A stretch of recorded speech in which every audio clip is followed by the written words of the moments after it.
I like salad. Do you like salad?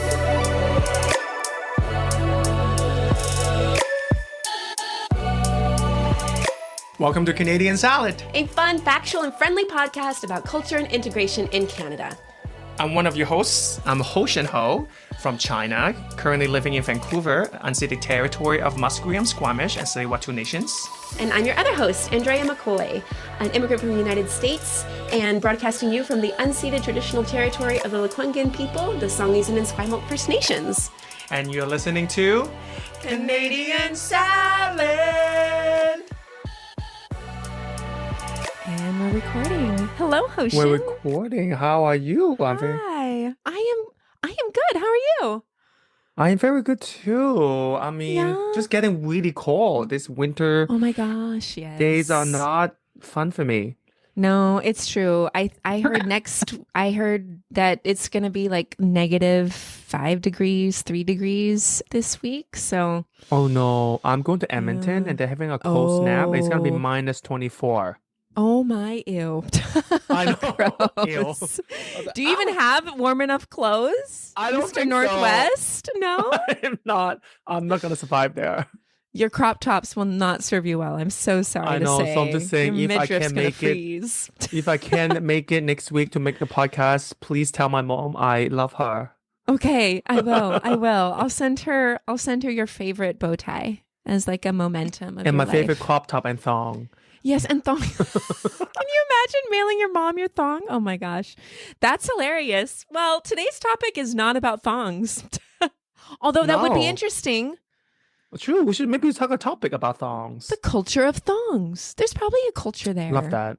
Yeah, Love I would. it. Yes. I would love it. But But today is not talk about that. No, we are actually going to talk about bilingualism and classism, the ways in which there is a classism around bilingual people, specifically children, and kind of unpack what that looks like and why these stereotypes exist in the Western world. And yeah, so just curious, Hoshin, at what age did you become bilingual growing up in China? Almost like as early as I had memory. Like I would know, like, because even though I live in Macau, Yeah. when I was really, really, really, really young, we hear many other languages, around the area. So like, I definitely pick up words there, but like bilingual, I assume you have to like be able to speak and understand it, right? Like, have some sort of sufficiency. Wow. So like maybe like around 8, I guess, I would say that are actually Wow. being able to like speak a different language and like understand and even write a little bit. Maybe around 8 years old. So what languages did you speak? Well, Cantonese is my mother tongue. Speak some Okay. English at that time, Uh-huh. and definitely some Mandarin as well. Okay. So Yeah. kind of 2.5 sounds like. Yeah, trilingual Yeah. in some sense. Yeah, exactly. How many languages do you know now? Well, I speak again mother tongue Cantonese, English very proficient, Mandarin very proficient, Yes. French basic, Japanese also basic. Wow. So like 5. Well, French and 3 Japanese maybe point- half. they count as 1. 3.24? Yeah. Oh, okay. So 4. We'll put in 4. Kind of 4. Wow. Kind of 4. Yeah. Yeah. Yeah. That's awesome. I mean, for Yeah, me, What about Yeah. you? so I did take Spanish in high school. I became more proficient in it in my college years because I was taking like full on Spanish. So about 21 years old, did I keep practicing and rehearsing it and using it? No, I did not. So I still know quite a few phrases. I know basic Spanish to get me around, and I speak with it to Lincoln because that's my mother's mother tongue, or her father tongue actually, from Mexico. So no, I'm not much. So 1.5. 1.24. 1.25. Yes, Not exactly. even a quarter. Almost Exactly. a quarter. Yes. Yeah. Yeah. Well, the story, this story that we're basing this episode on is actually, so there was British tabloids a few years ago, actually, because we're going to talk about Princess Charlotte, who is the princess of Prince William and Princess Kate, which people say I look like her. So you're welcome. But there were like around 2018, there was lots of tabloids went out and they're like, like, oh my gosh, Princess Charlotte is only 2 and she's already bilingual. This is amazing. Using words like, oh, she's going to go so far. And the other language that she learned was Spanish because her nanny is Spanish from Spain, which, you know, I mean, it goes into a lot of like environment really cultivates that language learning. But it was interesting because looking at all the tabloids, there was just so much praise for her intelligence. Oh my gosh, it's amazing that a 2-year-old can learn another language. But then there was some people kicked back and they were just like, the rest of the world speaks 2 languages at like 2, like for kids and babies, that's not hard. This is not revolutionary for a kid to do that.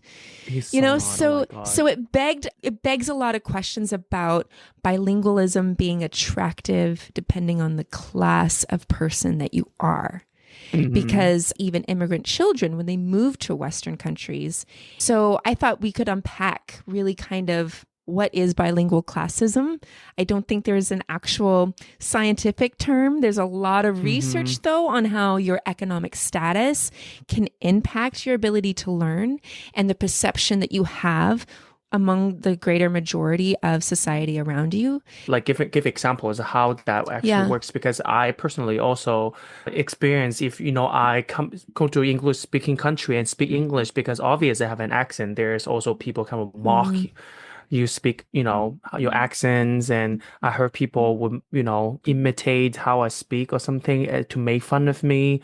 And even like, I mean, there's a lot of clips even on social media that like these white Americans telling certain people that that maybe speak Spanish or speak other language as, oh, in here we speak English, you know, like on the tabloid somehow little princess speak a second language is being praised, but then if the immigrants speak a second language in a supermarket and then being hate crimed, and that's, for example, is a very obvious classism there. Huge difference. Yeah, huge difference. No, I appreciate that because, it's very loud and pronounced, but there's a lot of people who they do. And I think that just comes from your position of privilege. If you in the media spotlight, the media will praise you. The places of privilege will praise you. But if you aren't, so we're just going to unpack that and kind of look at even globally how the rest of the world, most of the world is bilingual. So most immigrant children, this could be second generation, third generation, are bilingual by nature. So when they move to a different country with their parents, they often have to navigate what we call heritage language, which is related to your family, the language associated with where you came from, versus the majority language. And that majority language would be specifically the society you're integrating into and the majority language that's spoken around you. Like in Canada, it would be English or French. It would be English or French, yeah. And Canada does have 2 recognized official languages for their country. Yeah. There was a great article that came out. It's called Why Bilingualism is Not Easy. And that's with the National Health Library in 2021.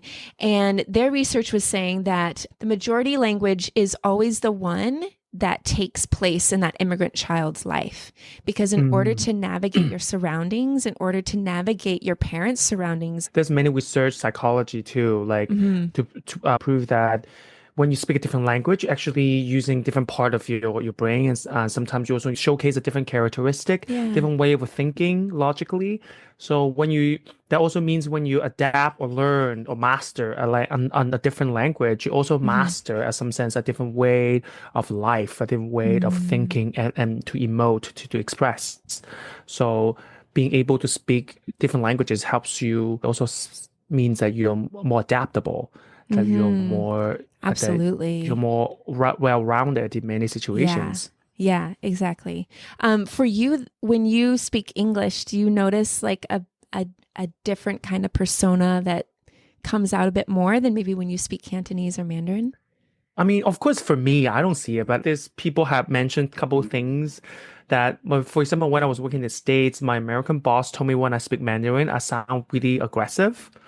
That I would sound very like... I've heard about your American boss, and he was a piece of work, so...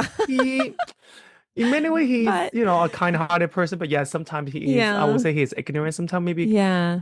He said sometimes, a bit aggressive. I don't know what that means. And then I have also friends, Mandarin friends, that told me when I speak Cantonese, I'm more bubbly. Interesting.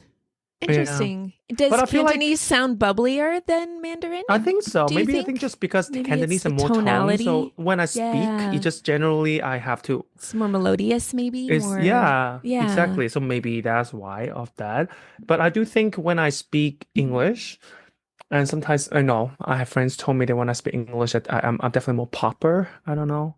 I don't know, maybe because my English, like when I was taught English, it was like British Yeah. English. It was like very proper. My teachers were very like English old ladies, so it's really proper and they have like courtesy class. We had to, I don't know. When I think Manners about and my early everything. English, yeah, when I think about my early English kind of learning, Mm-hmm. it was all very English, like old Interesting. English kind of vibes. So maybe Interesting. that's why I try to be proper when I speak English.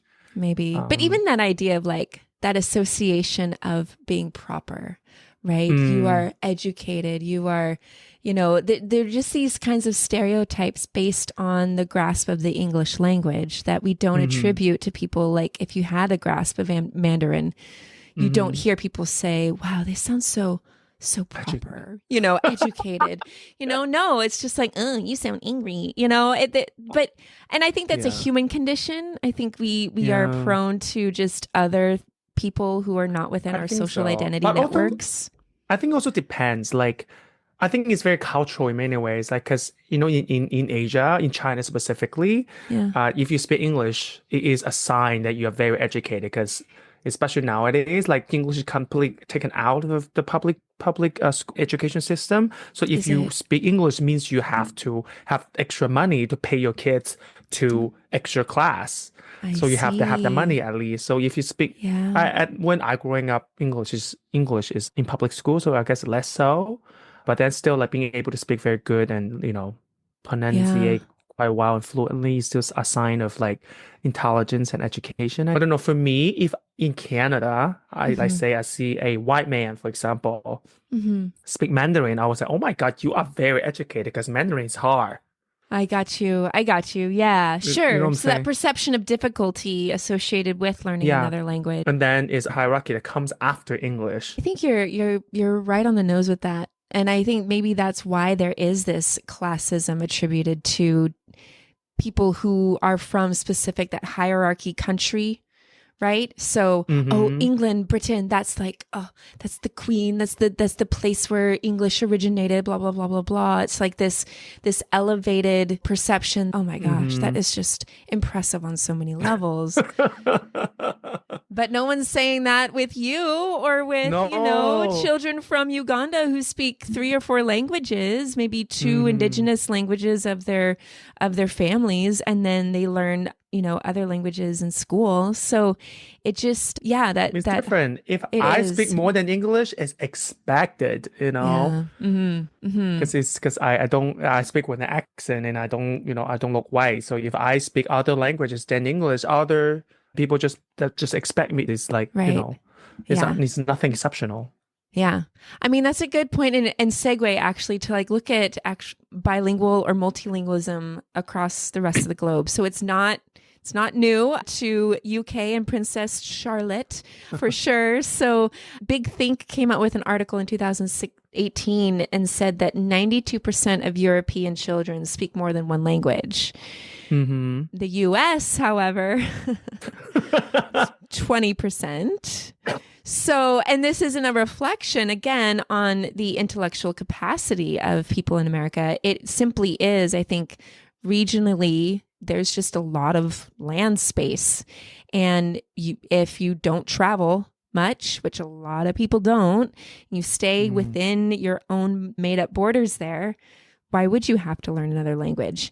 What's interesting is the 20% of those US people that speak more than one language, they tend to be in immigrant heavier states. So like California, Texas, New York. Arizona, New York, Florida was one of them. It's interesting because depending on, right, where communities are, that can actually increase language proficiency and people's ability to speak more than one language in many African countries. So this is out of an article called Rethinking Languages of instruction in African schools. And it's a really good article. We'll post it in our show notes. In many African countries, in this article, it says that indigenous languages related to the country or the region, really like instructionally in school, that's taught for and used maybe for the first few years of the elementary speaking. But as they get older, those languages slowly fall out and they focus on the more global languages. Many African children that come to Canada already speak 3 or 4 languages. English is another one that they have to learn. When I was in Morocco, I was really surprised. I would talk to one of the locals that in Morocco, like in public schools, like they teach children 4 languages. Wow. Yeah, the first they teach is Arabic, and then it's a local language called Berber. Berber or Berber. Berber, I believe it's Berber.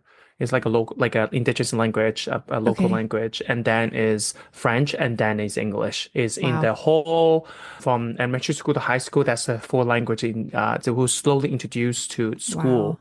Wow. Yeah. It's crazy. That's incredible. That's incredible. It's incredible. So most people we talk to, like, English is not good. The English, because English is also the latest language they introduced to students later in their life. Yeah, but everyone speaks some sort of French, and at that time I was traveling with my traveling partner, like speak good, very good French. So we just speak most of the time. We spoke French, and we just get by. Yeah. I don't see the media praising African people or Moroccans. Yeah, speaking 4 languages. Oh my gosh! By the age of 2, they speak 5 languages. That's amazing. You're so smart, so educated, so proper. You know, like. But again, I think it's linked to these isms that you've highlighted, and I've pointed out the hierarchy, the classism, like right, and then even just racism. So I want to just real quickly look at some countries, some Asian countries. So in Thailand, Vietnam, Cambodia, and Laos, 50% of children are fluent bilinguals. So across the globe, like that bilingualism is something that happens. But when people from those countries, from the global majority, come to Western countries, that idea of being highly intelligent, that idea of being impressed by the many languages that you speak is gone. And so I want to talk real briefly about the negative impact or the negative perceptions that bilingual kids have, other racial identities experience. So very good article called Bringing Race into Second Language Acquisition. So low-income bilingual speakers, often immigrant children, because most immigrants come and they're not with a lot of money, but enough to get by, right? They're forced into specific categories. The school recognizes, oh, you don't speak English, so you are an English learner or English as another language learner. And so they place students who don't have a strong command of English in these English classes to learn English rather than just integrating with their peers as is and letting that language learn as they integrate, right? So there's that negative perception. Teachers also, they found there was a really good article that talked about teachers forming assumptions about children who speak multiple languages. So because that child is not proficient in maybe English, they just think, oh, they're just not as smart. They're behind. Even though that kid might be genius level in math, physics, science, all the other things, but in one language, they don't know, they're automatically perceived as unintelligent, stupid, or whatever perception that teachers tend to have. And that intellectual level or regard is really just dependent upon if they are low income or if they are a racialized minority. Yeah, definitely, like not speaking English, being in the English speaking country gives you a lot of like a negative assumptions just because you don't speak the language. And sometimes, to be honest, I'm also guilty of that. Sometimes when I see other, let's say Chinese, people that is been here maybe for a little while now, and then they English, and then when I converse with them in English, and then they still maybe stutter, or maybe they still, not necessarily to a level that's as proficient as mine, for example. Yeah. And I will automatically have this, oh, I guess they don't really care. They are not smart enough, or they don't work hard enough to learn that language. I automatically will have that assumption. And so I'm also guilty of that because, again, like we have this kind of hierarchy and classism built in like us. English as the number one language, that if you don't speak that, you just primo. you don't speak that fluently, that you are just not good enough, like intellectually, or you just don't work hard enough to Right. earn that, to speak that Right. language fluently. But as you said, they might be the most smart, intelligent person, and they might be the most hardworking too, you know. Absolutely. And maybe they Yeah. speak like 5 other languages, we just don't know, but we just automatic because one language, we give them this assumption. It's not Yeah. great. Yeah, it's not. It's not. And I appreciate your honesty because I've been guilty of that too. Like if someone doesn't have a strong command of English, I think, oh, maybe they're poorer, Yeah. And so I've been trying lately when I meet someone, I just think that they're probably a physicist, quantum mechanics. They probably have 3 businesses back wherever they're from. Like I start to default to a higher regard for the person because who doesn't speak, because just because that one particular language isn't fully understood or can be expressed is no reflection on their cognitive capacity. I mean, there's so much research around how bilingual, multilingual people actually do far better in society and actually are happier people. And I think you touched on this in our episode that you actually have, because you can be more creative and you can think about things differently. You're not just set in one kind of construct because you have explored all of those things. So, and I think that we really, really miss out on the fullness of a person when we limit them to just a language or to the lack of a language that they speak, right? Yeah. I agree. Yeah. There is also just another, this was the study that actually came out of China, Hostion, which we'll include the link. They wanted to understand classism within China and the ways in which, depending on the class of the person and how they spoke Chinese, or I'm sorry, not Chinese, but Mandarin. And yeah, like the perceptions that people had of people who spoke from different classes. And so people always attributed this positive impression with higher class speakers. They said that it sounded so calming and proper, and it was positively sounding, as opposed to people who were from a lower class of people who spoke Mandarin. So it does exist in us. And again, like to our last point, I think it's really important that we're not attributing greatness or putting people on pedestals because of languages they speak or don't speak. Absolutely. Right? It doesn't mean anything. Yes. No. It really does not. It really does not. Yeah. I think if someday we can just like let people be without, I mean, we touch in that almost in every episode, to be honest. We do. It's about assumption. Remember, we talk about assumption almost in every episode. Yeah. We should never assume anything about anyone based on any physical or traits of anything. Yeah, exactly. Because special language is so silly. It is really silly. Or like this, praising a royalty because they speak another language, and then praise him and to see as a big thing, which also is full of assumption. That article itself, praising the princess speaking a second language, is full of assumption that is rooted in such, I would say ugly classism. It is very ugly, and it's and unfair. The flip side of that is really bad about how we see other language somehow just less important, or other people who speaks because we're not in a certain class, and then we don't deserve, or that we're just nothing, that we're just not good enough. Yeah. And that othering, because it's that other language I don't know. So then it's that other language and that other person. It really does push away our ability to see them for who they are. Regardless of who is speaking multiple languages, it's really, really important to understand and to give people the benefit of the doubt that their intelligence isn't tied to the mastery of just one out of thousands of languages, right? I agree. Yeah. So I agree. Yeah.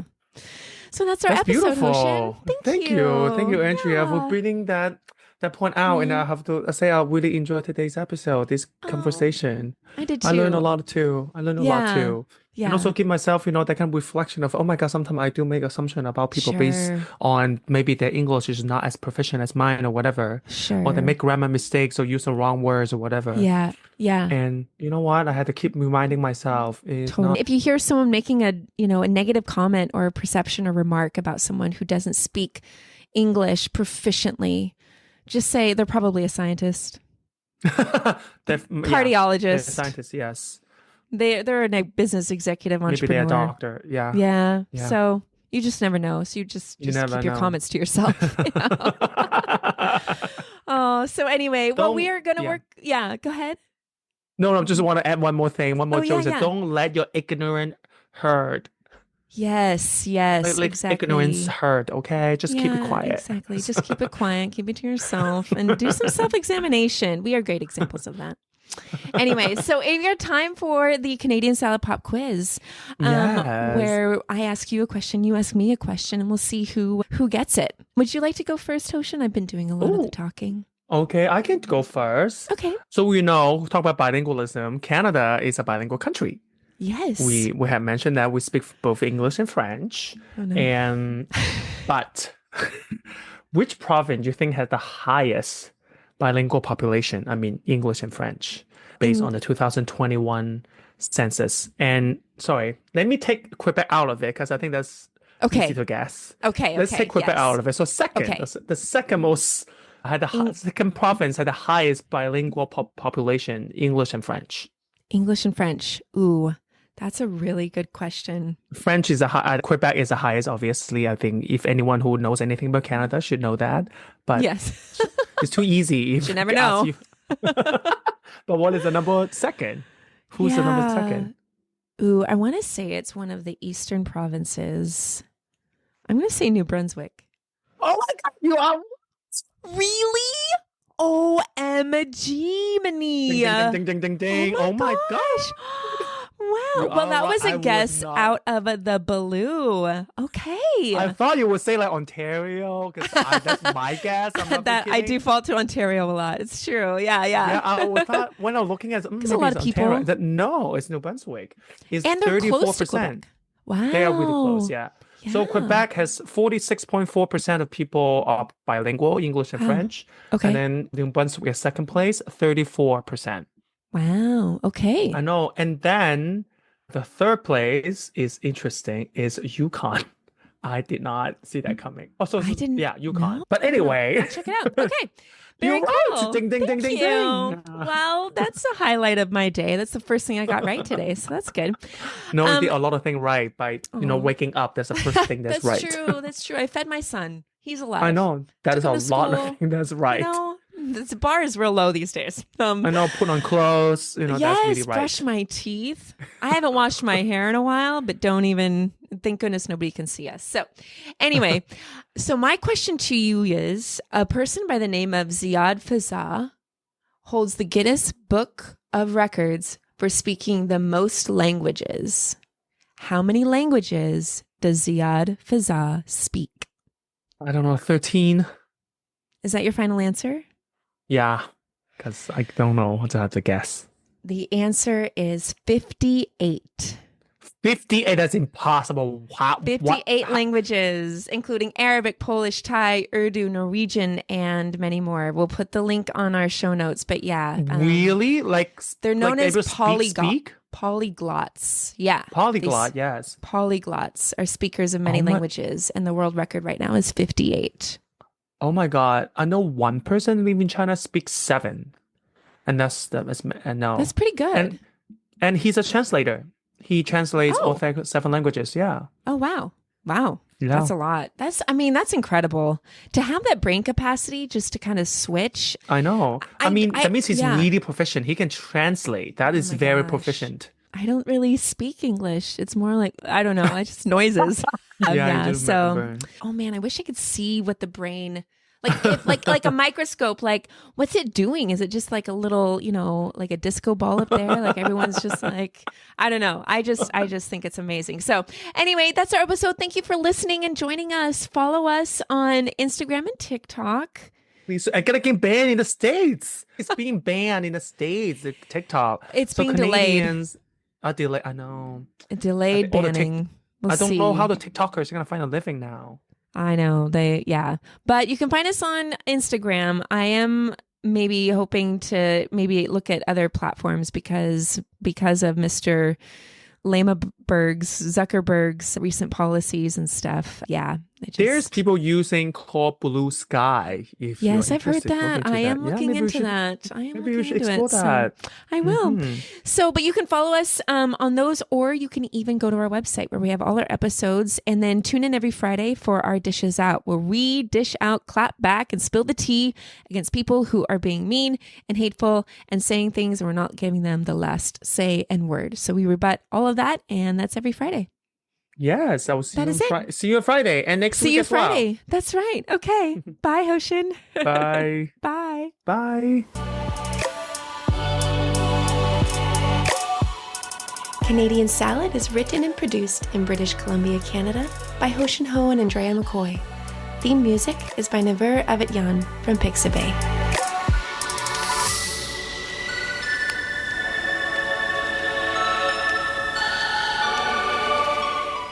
This has been a good Janklin production.